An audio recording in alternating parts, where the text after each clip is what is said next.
അസ്സലാമലൈക്കും. റിസ്വാന്റെ birthday day video നിങ്ങൾക്ക് എല്ലാവർക്കും ഇഷ്ടമായെന്ന് അറിഞ്ഞതിൽ വളരെ സന്തോഷം. അപ്പം നിങ്ങൾ എല്ലാവരോടും പ്രത്യേകം താങ്ക്സ് പറയാൻ പറഞ്ഞിട്ടാണ് റിസ്വാൻ പുറത്തേക്ക് പോയത്. അപ്പം റിസ്വാന് വേണ്ടിയിട്ട് ഞാൻ നിങ്ങൾ എല്ലാവരോടും താങ്ക്സ് പറയുന്നു. കാരണം റിസ്വാന്റെ ബർത്ത്ഡേക്ക് ഇത്രയധികം വിഷസ് ഇത് ആദ്യമായിട്ടാണ് കിട്ടുന്നത് റിസ്വാന്. അപ്പം അതുകൊണ്ട് തന്നെ റിസ്വാൻ വളരെ സന്തോഷത്തിലായിരുന്നു. അപ്പം ഇവിടെ എല്ലാവരോടും പറയുന്നുണ്ടായിരുന്നു ഇത്രയും പേര് എന്നെ വിഷ് ചെയ്തു എന്ന് പറഞ്ഞിട്ട്. അത്ര സന്തോഷമുണ്ട് റിസ്വാന്.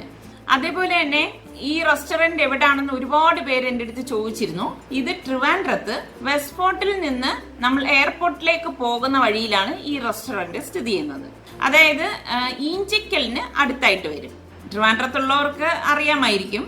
ഇന്ന് ഞാനിവിടെ ഉണ്ടാക്കാൻ പോകുന്നത് വളരെ ഹെൽത്തി ആയിട്ടുള്ള ഒരു പറാട്ടയാണ്, പാലക് പറാട്ട. ശരിക്ക് ഇത് കുട്ടികൾക്കൊക്കെ കൊടുക്കാൻ പറ്റിയ നല്ലൊരു പറാട്ടയാണ്. നമ്മൾ കുട്ടികൾക്ക് ലഞ്ച് ബോക്സിൽ കൊടുത്തു വിടുകയോ അതല്ലെങ്കിൽ അവർ സ്കൂളിൽ നിന്ന് വരുന്ന സമയത്ത് ഉണ്ടാക്കി കൊടുക്കുകയോ ഒക്കെ ചെയ്യാം. കുട്ടികൾക്കെല്ലാം വലിയവർക്കും നല്ല ഹെൽത്തി ആയിട്ടുള്ള ഒരു പൊറോട്ട തന്നെയാണ്. ഉണ്ടാക്കിയെടുക്കാൻ വളരെ എളുപ്പമാണ്. ഇപ്പം നമ്മുടെ നാട്ടിലും പാലക്കൊക്കെ കിട്ടുന്നുണ്ട്. അപ്പം അതിന് വേണ്ടിയിട്ട് ഞാനിവിടെ ഒരു ബഞ്ച് പാലക്ക് വാങ്ങിയിട്ടുണ്ട്. ഈ പാലക്കിനി നന്നായിട്ട് വാഷ് ചെയ്ത് എടുത്തിട്ട് വരാം. നല്ലതുപോലെ വാഷ് ചെയ്യണം കേട്ടോ. എല്ലാവർക്കും അല്ലേ, ഓരോന്നായിട്ട് വേണം നമ്മളിത് എടുത്ത് വാഷ് ചെയ്യേണ്ടത്. കണ്ടോ, ഇതിൻ്റെ ഇടയിൽ ഇതുപോലത്തെ നമുക്ക് വേണ്ടാത്ത ലീഫൊക്കെ കാണും. അതൊക്കെ മാറ്റിയിട്ട് നല്ലതുപോലെ ഒന്ന് കഴുകി എടുത്തിട്ട് വരാം. നമ്മളിത് വാഷ് ചെയ്ത് എടുക്കുമ്പോഴേക്ക് കണ്ടോ, ഇത് വളരെ കുറച്ചേ കാണത്തുള്ളൂ. പിന്നെ ഞാനിവിടെ ഇത്രയും വെച്ചിട്ട് ഇതിൻ്റെ ബാക്കിയുള്ള ഭാഗം ഞാൻ കട്ട് ചെയ്ത് കളഞ്ഞിട്ടുണ്ട്. കാരണം ഒരുപാട് വലിയ തണ്ടാണത്. ഇത്രയും മതിയാകും. ഇനി ഇത് എങ്ങനെയാണ് തയ്യാറാക്കുന്നത് നമുക്ക് നോക്കാം. ഞാനൊരു പാത്രത്തിലേക്ക് വെള്ളം തിളപ്പിക്കാനായിട്ട് വെച്ചിരിക്കുകയാണ്. ഇതിലേക്ക് നമുക്ക് കുറച്ച് ഉപ്പിട്ട് കൊടുക്കാം. തിള വരുന്നുണ്ട്. എന്നിട്ട് നമ്മൾ ഈ വാഷ് ചെയ്ത് വെച്ചിരിക്കുന്ന ഈ പാലക്കിന്റെ ഇലയില്ലേ, അത് ഇതിലേക്ക് ഇട്ട് കൊടുക്കാം. ഒരുപാട് ഇത് വേവിക്കണ്ട കേട്ടോ. ഹൈ ഫ്ലെയിമിൽ വെച്ചിട്ട് ഒരു 5 മിനിറ്റ് മാത്രം ഇതുപോലെ വെച്ചിരുന്നാൽ മതി. 5 മിനിറ്റിന് ശേഷം നമ്മൾ ഇത് വെള്ളത്തിൽ നിന്ന് എടുക്കുകയാണ് ചെയ്യുന്നത്. ഒരുപാട് നമ്മളിത് വേവിച്ചു കഴിഞ്ഞാൽ ഇതിൻ്റെ ഗുണം നഷ്ടപ്പെടും. അതുകൊണ്ട് ഇതിനിപ്പം ഒരു 5 മിനിറ്റ് മാത്രം മതി. ഇതിവിടെ ഇപ്പോൾ 5 മിനിറ്റ് ആയിട്ടുണ്ട്. ഇത്രയും മതിയാകും. ഇനി നമുക്കിത് ഈ വെള്ളത്തിൽ നിന്ന് മാറ്റാം. ഇനി നമ്മൾ ഈ വേവിച്ച് വെച്ചിരിക്കുന്ന ഈ പാലക്കിൻ്റെ ഇല ചെറുതായിട്ടൊന്ന് അരിഞ്ഞെടുക്കാം.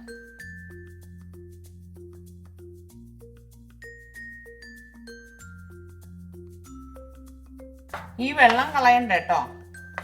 ഇതിലേക്ക് വന്നിരിക്കുന്ന വെള്ളം നമ്മൾ ഈ ലീഫിൽ വേവിച്ചതിൻ്റെ ആ ഒരിതാണ്, അത് നമുക്ക് ചേർത്ത് കൊടുക്കാം. ഞാനിവിടെ ഇതിവിടെ അരിഞ്ഞെടുത്ത് വെച്ചിട്ടുണ്ട്. ഇനി നമുക്കിതൊരു ബൗളിലേക്ക് ഇട്ട് കൊടുക്കാം.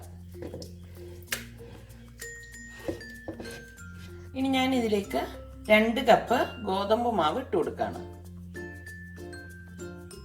പിന്നെ 1/2 ടീസ്പൂൺ ചില്ലി പൗഡറും, കാശ്മീരി ചില്ലിയാണ് ഞാൻ എടുത്തിരിക്കുന്നത്. 1/2 ടീസ്പൂൺ മഞ്ഞൾപ്പൊടിയും, 1/4 ടീസ്പൂണിൽ താഴെ മാത്രം കുരുമുളക് പൊടിയും, അതുപോലെ തന്നെ 1/4 ടീസ്പൂണിൽ താഴെ ഗരം മസാല പൊടിയും കൂടി ഇട്ട് കൊടുക്കാം. ഇത് കുഴച്ചെടുക്കാൻ വേണ്ടിയിട്ട് ഞാനിവിടെ കുറച്ച് വെള്ളം എടുത്തിട്ടുണ്ട്. പച്ചവെള്ളമാണ് ഞാൻ എടുത്തിരിക്കുന്നത്. ഞാൻ പച്ചവെള്ളത്തിൽ തന്നെയാണ് കുഴച്ചെടുക്കുന്നത്. ഇതിലേക്ക് ഇത് കുഴച്ചെടുക്കാൻ പാകത്തിനുള്ള ഉപ്പിട്ട് കൊടുക്കാം. ഇനി നമുക്ക് ഇതൊന്ന് കുഴച്ചെടുക്കാം. ആദ്യം ഇതെല്ലാം കൂട്ടി ചേർത്തൊന്ന് മിക്സ് ചെയ്ത് കൊടുക്കണം. കാരണം നമ്മൾ ഈ ഇല വേവിച്ചിട്ടല്ലേ ചെറുതായിട്ട് അരിഞ്ഞെടുത്തത്. അപ്പം അതുകൊണ്ട് തന്നെ നന്നായിട്ട് മിക്സ് ചെയ്തിട്ട് വേണം നമ്മൾ വെള്ളം ചേർക്കേണ്ടത്. അല്ലെങ്കിൽ വെള്ളത്തിൻ്റെ അംശം കൂടിപ്പോകും, നമുക്കറിയാൻ കഴിയത്തില്ല. ഇതിലേക്ക് കണക്കിനുള്ള വെള്ളം ഒഴിച്ചു കൊടുക്കണം. ആദ്യം തന്നെ ഒരുപാട് വെള്ളം ആകരുത്, അത് പ്രത്യേകം ശ്രദ്ധിക്കണം. ചപ്പാത്തി, പൊറോട്ട ഇതൊക്കെ നല്ല സോഫ്റ്റ് ആവണമെങ്കിൽ നമ്മൾ ഈ കുഴയ്ക്കുന്നതിലാണ് അതിൻ്റെ സോഫ്റ്റ്നെസ് ഇരിക്കുന്നത്. നല്ല ശക്തിയായിട്ട് തന്നെ നമ്മളത് കുഴച്ചെടുക്കണം. ഇതിവിടെ ഞാൻ കണ്ടില്ലേ കുഴച്ചെടുത്ത് വെച്ചിട്ടുണ്ട്. ഇനി ഇതിലേക്ക് കുറച്ച് ഓയിൽ, അതായത് 1 ടീസ്പൂൺ ഓയിലൊന്ന് ഇതുപോലെ ഇട്ടിട്ട് ഒന്ന് തടവി കൊടുക്കണം.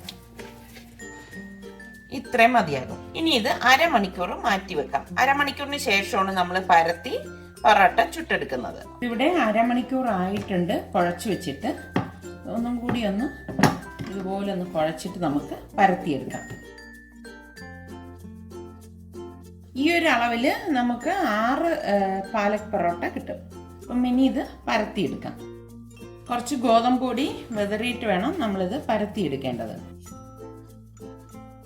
പരത്തുമ്പോൾ എപ്പോഴും നമ്മൾ ശ്രദ്ധിക്കേണ്ടത് ശക്തി കൊടുത്ത് ഇത് പരത്തിയെടുക്കരുത്. നല്ല ഫ്രീ ആയിട്ട് വേണം നമ്മളിത് പരത്തിയെടുക്കേണ്ടത്. ഇതുപോലെ വേണം പരത്തിയെടുക്കേണ്ടത്. ഇനി നമുക്കിത് ചുട്ടെടുക്കാം. ഈ പറാട്ട ഉണ്ടാക്കേണ്ട പാൻ ഇവിടെ ചൂടായിട്ടുണ്ട്. അതിലേക്ക് നമുക്ക് ഈ പരത്തി വെച്ചിരിക്കുന്ന മാവിട്ട് വെച്ച് കൊടുക്കാം. ഒരു സൈഡ് റെഡിയാകുമ്പോൾ പതുക്കെ ഒന്ന് മറിച്ചിട്ട് കൊടുക്കണം. മറിച്ചിട്ട് കൊടുത്ത ശേഷം ഇതിലേക്ക് നമുക്ക് വേണമെങ്കിൽ ബട്ടർ തേച്ച് കൊടുക്കാം. അത് നിങ്ങൾക്ക് താല്പര്യം ഉണ്ടെങ്കിൽ തേച്ച് കൊടുത്താൽ മതി, അല്ലെങ്കിൽ ബട്ടർ തേക്കണം എന്നില്ല. ബട്ടർ തേച്ചിട്ട് നമ്മൾ എടുക്കുമ്പോൾ ഒരു പ്രത്യേക ടേസ്റ്റാണ്. കുട്ടികൾക്കൊക്കെ കൊടുക്കുമ്പോൾ ബട്ടർ ഇട്ടിട്ട് കൊടുക്കുകയാണെങ്കിൽ അവർക്ക് ഇഷ്ടപ്പെടും. ഇതുപോലെ ബബിൾസ് വന്നു തുടങ്ങുമ്പോൾ നമ്മൾ മറിച്ചിട്ട് കൊടുക്കും. മറുവശത്തും കുറച്ച് ബട്ടർ ഒന്ന് തേച്ച് കൊടുക്കാം. ഇനി നമുക്ക് ഇതൊരു പ്ലേറ്റിലേക്ക് മാറ്റാം.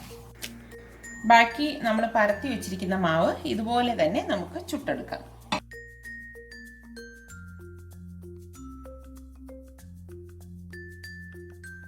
വളരെ ഹെൽത്തി ആയിട്ടുള്ള പാലക് പറാട്ട ഇവിടെ തയ്യാറായിട്ടുണ്ട്. ഇത് ഞാൻ ചന മസാലയുടെ കൂടെയാണ് സെർവ് ചെയ്യുന്നത്. ഇത് വളരെ ടേസ്റ്റി ആയിട്ടുള്ള നല്ലൊരു കോമ്പിനേഷനാണ്. അപ്പോൾ നിങ്ങളെല്ലാവരും ഇതൊന്ന് ട്രൈ ചെയ്ത് നോക്കി. നിങ്ങൾക്കിത് ഇഷ്ടമാണെങ്കിൽ ഇതിൻ്റെ ലിങ്ക് ഷെയർ ചെയ്യുവാനും ലൈക്ക് ചെയ്യുവാനും കമൻറ്റ് ചെയ്യാനും മറക്കണ്ട. അതുപോലെ തന്നെ സബ്സ്ക്രൈബ് ചെയ്തിട്ടില്ലാത്തവരുണ്ടെങ്കിൽ സലു കിച്ചൻ സബ്സ്ക്രൈബ് ചെയ്യാൻ മറക്കരുതേ. അപ്പം ഞാൻ വീണ്ടും കിഴക്കുംഭാഗത്ത് വന്നിരിക്കുകയാണ്. ഇതാണ് എൻ്റെ കുട്ടിയാപ്പ. ഇത് വെച്ചൂർ പശുവാണ്. നമ്മുടെ കേരളത്തിൽ അപൂർവമായിട്ടാണ് ഇതിനെ കണ്ടുവരുന്നതെന്നാണ് കുട്ടിയാപ്പ പറയുന്നത്. ഈ വെച്ചൂർ പശുവിന്റെ കുട്ടിയാണ് ഇതായിരിക്കുന്നത്. ഇതിനിപ്പോ 8 മാസമാണ് പ്രായം. ഇതാ കുട്ടിയാപ്പ, ഇത് ജേഴ്സി പശു.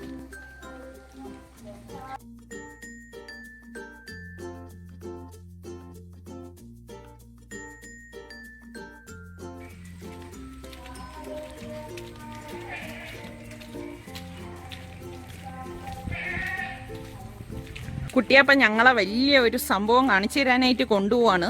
ദേ കണ്ടോ, എൻ്റെ അത്രയുള്ള ഒരാട് കുതിര പോലെ ഇരിക്കുന്നു. അടിപൊളി. ഇദ്ദേഹം ഇറക്കുമതിയാണ് കേട്ടോ. രാജസ്ഥാനിലുള്ള സിരോഹിയാണ്.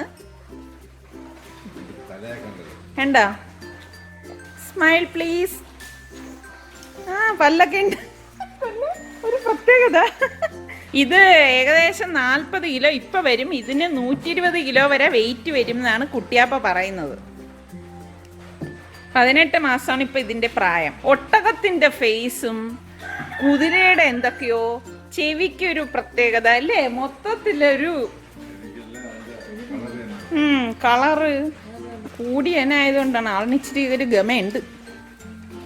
പോയി ഇതിന്റെ ഫുഡ് എന്തോന്ന് കുട്ടിയാപ്പ? എല്ലാം ഇവിടെ കൊണ്ടുവന്ന് സാധാ ആക്കി പാവത്തിന്. ഇത് രാജസ്ഥാനിയുടെ മറ്റൊരാടാണ്, മാർവാലി. കണ്ട അതിന്റെ ദേഹം നോക്കിയേ, ബ്ലാക്ക് ആൻഡ് വൈറ്റ്. ഇതിന്റെ പ്രത്യേകത, ഇത് ആര് വെയിറ്റ് വേണമെങ്കിലും അഴിച്ചു വിട്ടാൽ നമ്മുടെ കൂടെ നടന്നോളൂ. ഇതിനിഷ്ടം ഡ്രൈ ആഹാരമാണ്. ഗോതമ്പ് അങ്ങനെയൊക്കെയുള്ള ഡ്രൈ ആഹാരമാണ് ഇതിന് ഏറ്റവും ഇഷ്ടം. രാജസ്ഥാൻ ആയതുകൊണ്ടായിരിക്കും ഗോതമ്പിനോട് ഇത്ര പ്രിയമല്ലേ.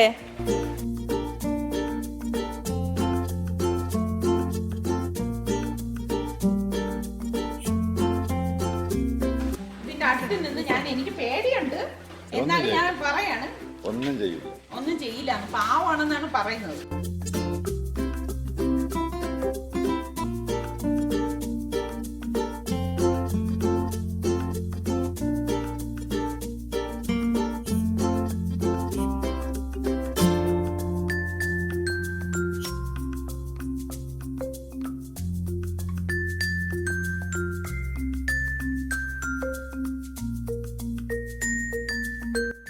കുട്ടിയാപ്പ ഇതിനെ അഴിച്ചു വിട്ട് എന്നെ ഇത് ആരിടിക്കുന്നതെന്നാണ് ഞാൻ നോക്കിയത്.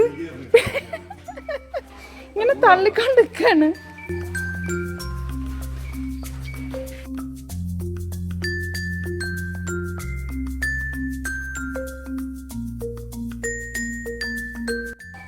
ഇതിന്റെ കൊമ്പ് കണ്ടോ, അതുപോലെ ഇതിന്റെ ചെവി കണ്ടാ, ഇങ്ങനെ നീളത്തിൽ ഇങ്ങനെ പ്ലാവല പോലെ അടക്കുവാണ് ഇതിന്റെ ചെവി.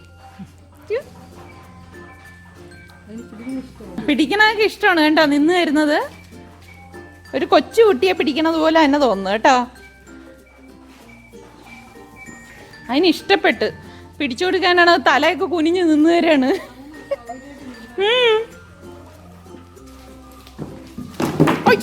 വീണോ?